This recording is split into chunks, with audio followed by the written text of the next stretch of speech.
vėlyvojo klasicizmo pastatas, taip pat be abejo turintis ir romantizmo tam tikrų formų. Kągi, išsiskiria cokolinis aukštas, kuriame yra pusrūsis. Pusrūsyje yra buvusi virtuvė bei maisto sandėliai.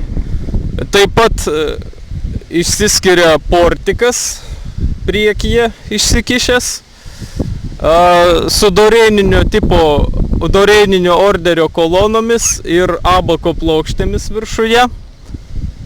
Taip pat stogo frizo juostą puošia triglifai su lašais, o karnizą vainikuoja baliustrada su parapetu. Taip pat baliustrada išsiskiria pirmame aukšte. 20 amžiaus pradžioje įstiklinta oranžerija. Esame Pakruojo dvaro rūmų oranžerijoje, buvusioje oranžerijoje. Tai liudija ir ši laistymui padaryta niša su liūto galva viduje. Šiuo metu turime dolomito akmenų kolekciją. Dolomitas 1750 metais Deodat de Dolomier, prancūzų mineralogas, geologas, išskyrė dolomitą iš kalkakmenio ir jo garbei buvo pavadintas dolomitu akmuo. Kaip matote, dolomito yra įvairių atspalvių, įvairių frakcijų ir taip pat skirtinguose sluoksniuose jis yra taip pat skirtingų spalvų bei savybių. Čia yra pats gražiausias, įspūdingiausias eksponatas. Devono laikotarpyje, kai susidarė pats dolomitas,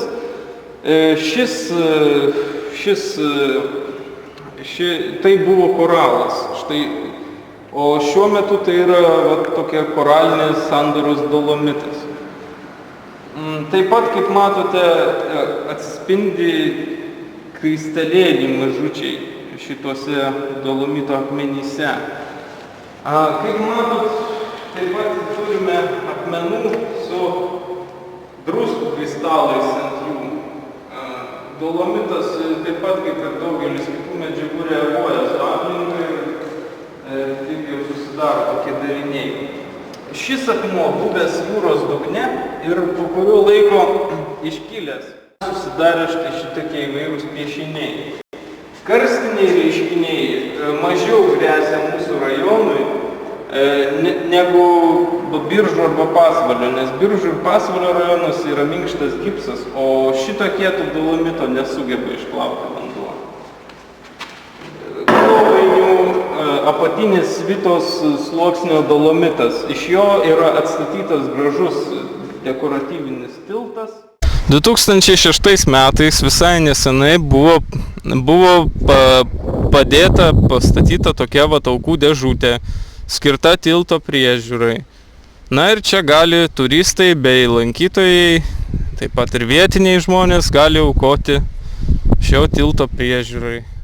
Tilto konstrukcijas remia masyvūs kontraforsai. Štai šitie sumūryti iš dolomito masyvūs kontraforsai. Ir taip pat išsiskiria arkų galerijos. Apačioje itin stambios, itin didelės arkų galerijos, remiančios pačią konstrukciją. O viršuje jau yra dekoratyvioji tilto dalis, kuri padaryta romėnų akveduko principu. Šis tiltas buvo pastatytas ne veltui, jis vedė į Pakruojo miestelį bei pačias Barono Ropo žemes, tačiau pagal dabartinį išplanavimą jo paskirtis yra daugiau dekoratyvinė, puošti šią aplinką ir tarsi įėjimą į pačią dvaro sodybą.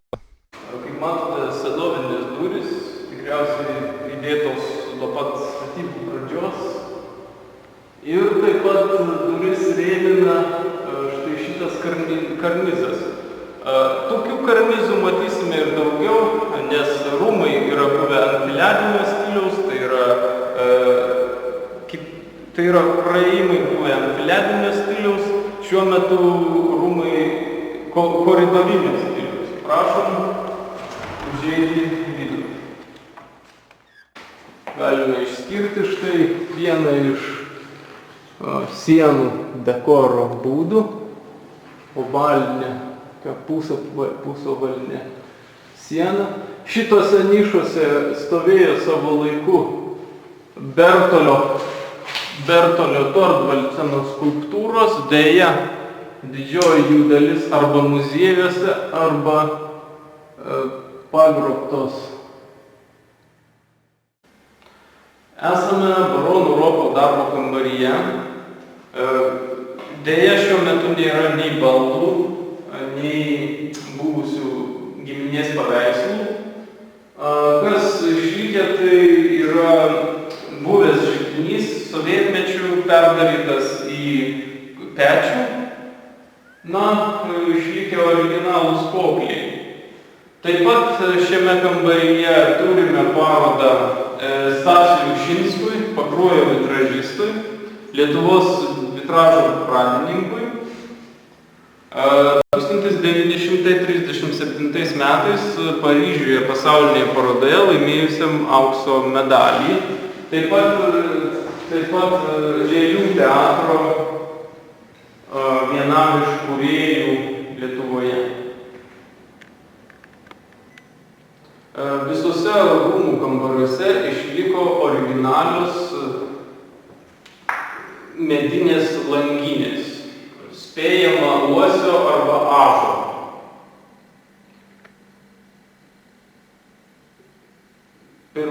Pirmame aukšte būdinga yra šitos medinės langinės, antram aukšte langinės neišliko. Prieš mus yra valgomojo salė, kurioje valgydavo baronų šeimyna. Deja, šiuo metu būklė yra tikrai pakankamai tragiška. Sovietmečiu čia buvo demonstruojami kino filmai. Štai čia yra anga buvusiam kino projektoriui. Čia demonstruodavo kino filmus. Taip pat čia šitoje salėje turime parodą įžymiesiems Pakruojo žmonėms. Išskirčiau Teodorą Grotusą, gimusi netoli Žeimelio Gedučių dvarelyje, elektrolizės teorijos kūrėją ir pradininką. Na ir Vladas Garastas, gimęs Linkuvoje, garsus Lietuvos krepšinio treneris, kurio, aišku, karjeros pikas buvo Kaunas ir legendinio Kauno Žalgirio treniravimas. Pakruojo dvaro rūmuose išsiskiria ovalinė veidrodžių salė, pati puošniausia ir pati iš tikrųjų pats įspūdingiausias dvaro rūmų akcentas. Kaip matome, yra Jonėninio orderio kolonomis apvainikuota ovalo formos salė, taip pat su langais į parką. Ir išsiskiria du salės centre esantys veidrodžiai. Vienas iš kurių dar yra originalas, o kitą teko atvežti iš tuometinio Leningrado arba Sankt Peterburgo restauratoriams. Pakruojo dvaro rūmai nuo gaisrų kentėjo ne vieną sykį ir 1968 metais įvyko didelis gaisras, kurio metu nudegė stogas ir jis buvo pakeistas ir taip pat buvo restauruota šita salė. Kaip matote, augalinių motyvų, rozetinis puoštas dekoras.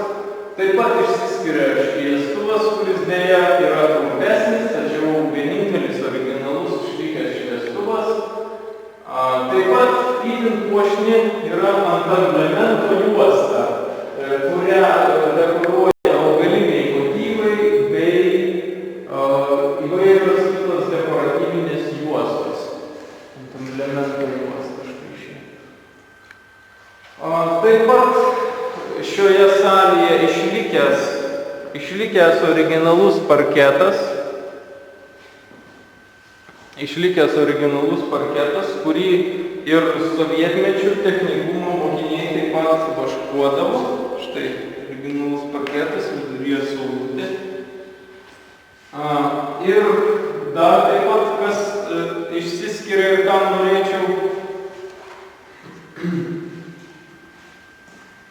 norėčiau pažymėti, tai kad buvo remonto metu pakeista anfiliarinė praėjimų sistema, tai yra šičia buvo nišos praėjimui, buvo įmanoma ratu apeiti dvarą, sovietmečiu padaryta koridorinė praėjimų sistema. Ir dar kitas akcentas, prašau, dėl apšildymo, dėl pačių šių patalpų apšildymo. Tai šitos krosnys jos buvo apšildomos, patys rūmai buvo apšildomi ortakiais. Šiltas oras vamzdžiais ir ortakiais ateidavo į šias patalpas. Sovietmečiu buvo Rusija padaryta katilinė ir be abejo buvo centrinis šildymas. Na, dar kalbant apie šią salę, derėtų pažymėti jos puikią akustiką, kurią pažymėjo dar kompozitorius Saulius Sondeckis 1975 metais viešėdamas Pakruojo dvare. Nuo to laiko viešėjo nemažai garsenybių ir karts nuo karto taip pat vyksta ir renginiai. Taip pat matome vaizdą į angliško stiliaus parką, sodintą apie 1850 metus ir taip pat vandens malūną. XIX amžiaus trečiame dešimtmetyje statytas vandens malūnas, atstatytas 1989 metais rėmėjų lėšomis. Kaip matote, irgi pastatas, jeigu žiūrėti į šoninį fasadą, tai išsiskiriantis iš dolomito plokščių daugiausia statytas, taip pat šiek tiek riedulių.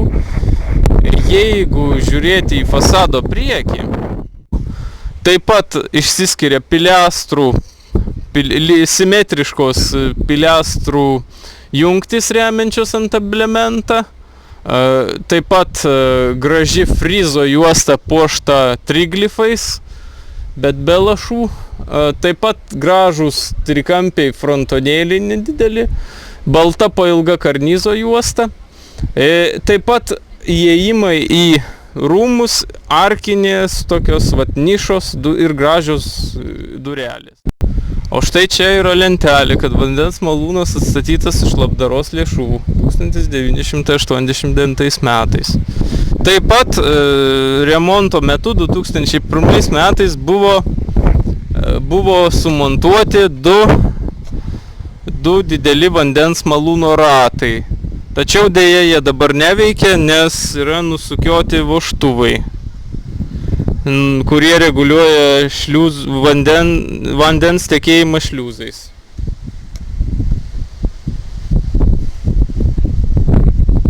Dėja, netgi ir naujas remontas jau vėlgi reikalauja šiokios tokios priežiūros. Prieš jūs Pakruojo dvaro rūkomasis. Čia susirinkdavo vyrai aptarti savo verslo ir kitų reikalų.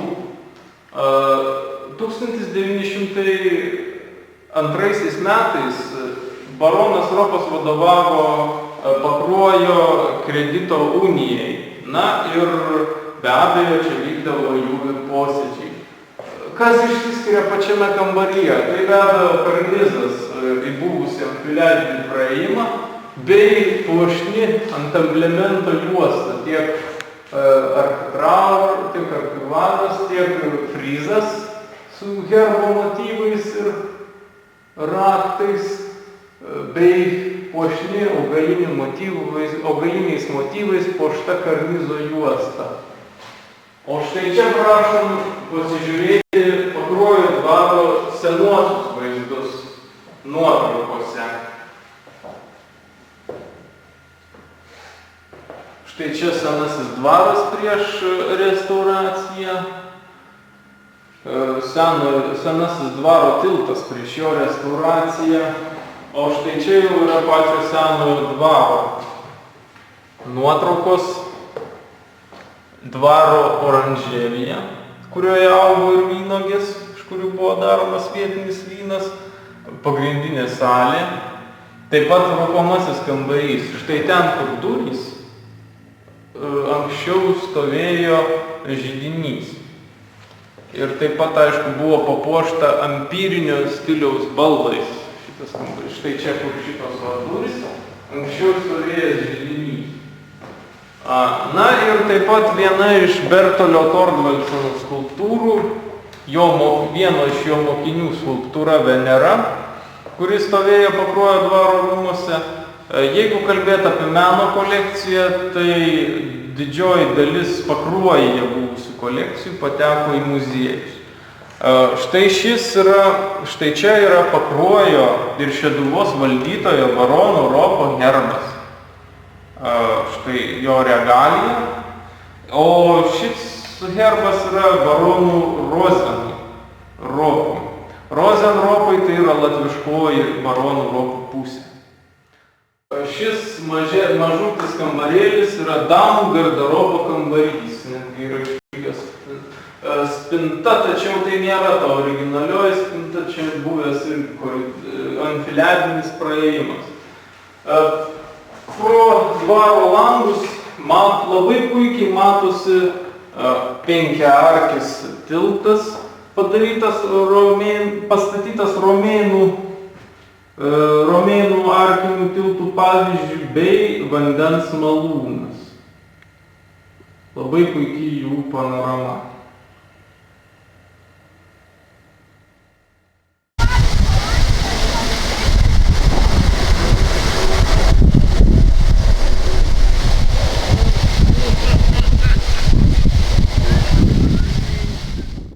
Prašome toliau į buvusį baronų tualeto kambarį, kuris, štai tualeto kambarys, kuris dėja taip pat yra nepavydėtinos būklės. Esame baronienės kambarėlyje. Spėjama, kad poilsio arba vonios kambarėlis. Kągi, turime taip pat išlikusį židinį. Taip pat, kaip ir kituose kambariuose, langai su langinėmis. Išsiskiria vienas akcentas, tai buvęs baronienės tualetas su kanalizacija viduje. Baronai Ropai turėjo kanalizaciją ir taip pat vieni pirmųjų Pakruojo žemėse taip pat turėjo melioracijos sistemą. Taip pat šiame kambarėlyje yra įėjimas į biblioteką.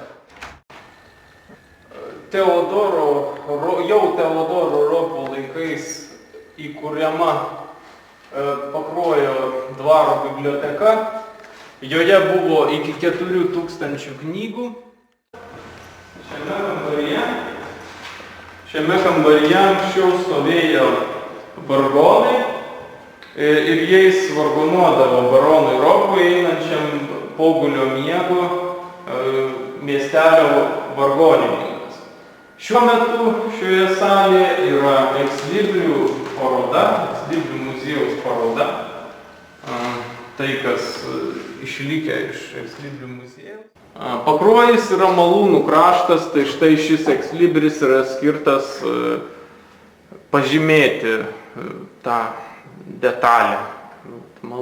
Todėl daugelyje Pakruojo Ekslibrių yra vaizduojamas vėjo malūnas.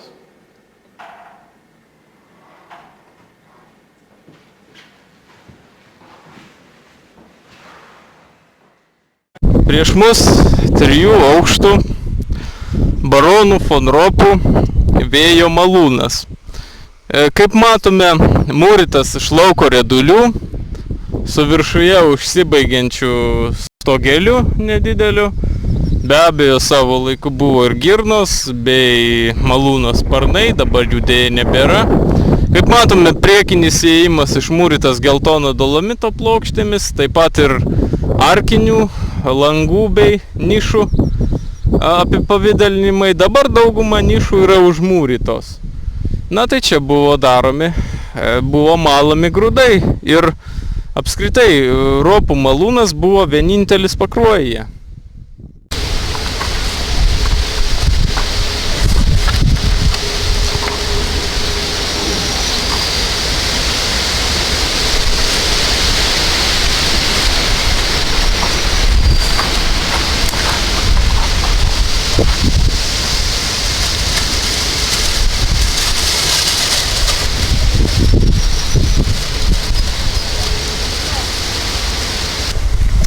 Nuo iki 1934 metų tai buvo vienintelis malūnas Pakruojyje. Visi čia ūkininkai veždavo malti grūdus. Prieš mus yra sraigtiniai laiptai į antrą aukštą, į miegamuosius. Na, šie laiptai yra pagaminti apie 1840 metus. Na, aišku, jų būklė taip pat nėra stulbinanti, tačiau kas yra įdomu, kad tai yra suklijuoti laiptai, tai yra jų tokia konstrukcija. Kolūkio seifas uždengia tą įėjimą, kur vingiuoja sraigtiniai laiptai. Masyvus seifas, kurį nebus lengva pašalinti. Sovietmečiu čia buvęs direktoriaus kabinetas. Miegamieji buvo antrajame aukšte. Štai čia laiptais kylame į antrą aukštą, kuriame buvo miegamieji bei gimdyvių patalpos. Kalbant apie gimdymus, tai ropų giminė buvo gausi, valdė apie 30 000 hektarų žemės ir apie 20 dvarų, todėl buvo nemažai giminaičių, kurie atvažiuodavo čia gimdyti, nes čia buvo vienintelė ligoninė bei vaistinė. Prašom vidų. Štai dar keli židiniai. Štai čia tie miegamieji kambariai. Arba galimi ligoninės pastatai.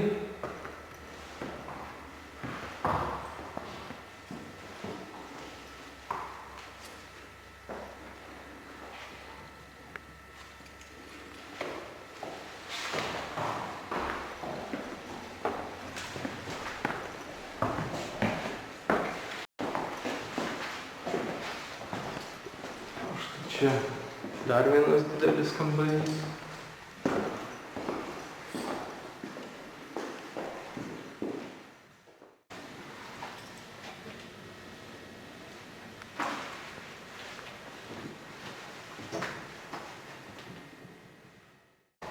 Arkinė konstrukcija išlaikoma net ir viršutiniuose aukštuose, toks arkinis langelis.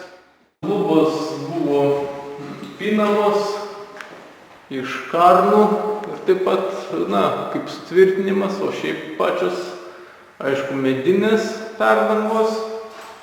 Na ir be abejo, būklė taip pat. Antro aukšto būklė jau nuo drėgmės dėja gerokai suprastėjusi.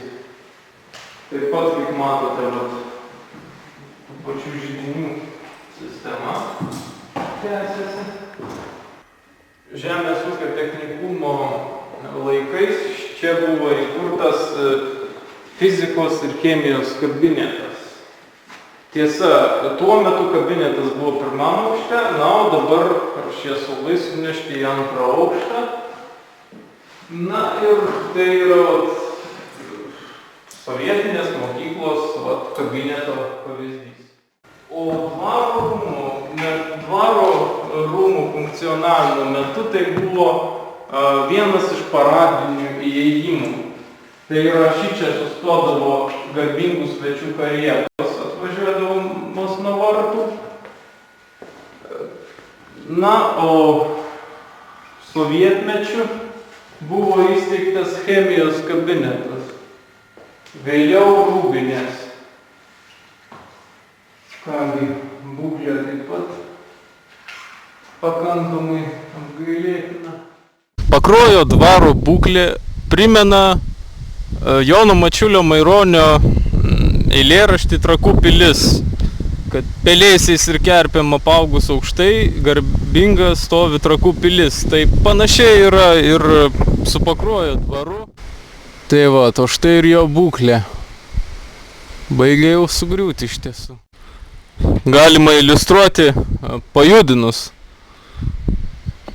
Tiesiog pajudinus akmenėlius baigia iš tikrųjų sugriūti natūraliai. Taip pat šita viena baliustrados dalis vos laikosi iš tiesų. Pernai dar čia buvo visos baliustrados dalys, bet viena jau nukrito. Taip pat nekokia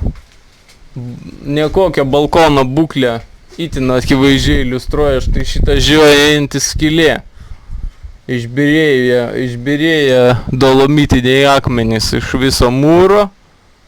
Na ir pakankamai pavojinga. Tai reikėtų šią irgi problemą kažkaip spręsti. Pakruojo dvaro rūmų rūsį, kuriame buvo maisto sandėliai ir virtuvė. Taip. Na, mus pasitinka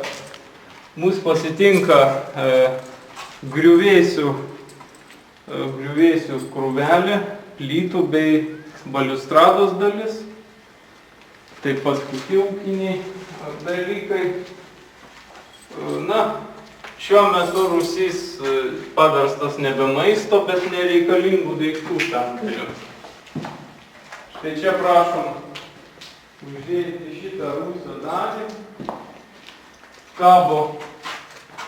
Kabo per sovietinę praeitį menantis dalykai.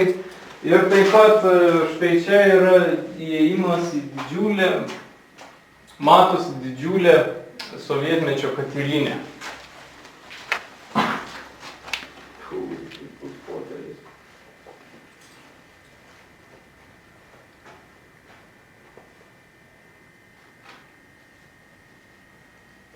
Taip, vienam sezonui apšildyti šiam pastatui, žiemos sezonui, šaltajam sezonui reikėdavo 2 vagonų anglių. Tiek buvo naudojama. 2 vagonai anglių. Na, šioje patalpoje buvo laikomas maistas seniau.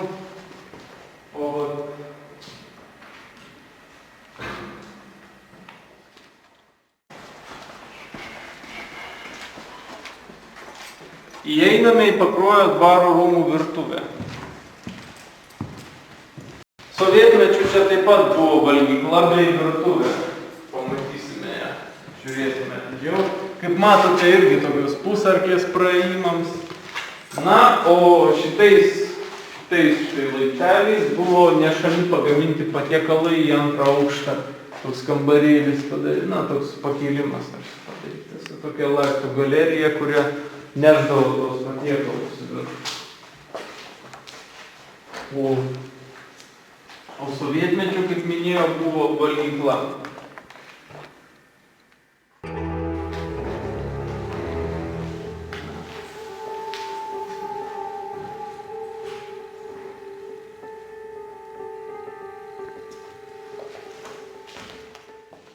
Šiame dvare buvo filmuojami 2 Lietuvos kino studijos filmai, tai Tadas Blinda ir Marius. Ir filmo Marius, filmuoto 1978 metais, šis rūsys buvo naudojamas kaip kalėjimas. Na ir va toksai palikimas iš to meto filmavimo.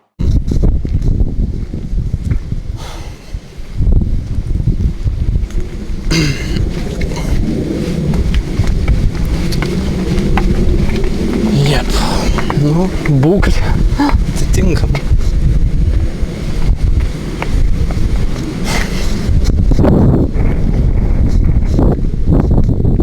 O dabar galima apie būklę, ne? Šiuo metu yra planuojama vėlgi restauruoti rūmus, tačiau kol kas tai yra dar tik tai popierinėme lygmenyje.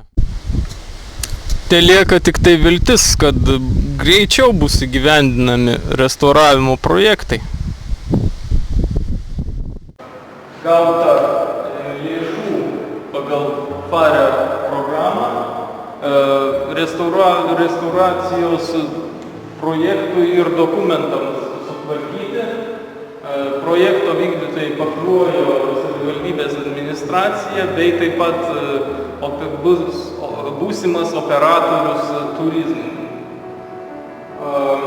Parengė pačius dokumentus ir sutvarkė projektavimo ir restauravimo institutas. Na ir šiuo metu yra laukiama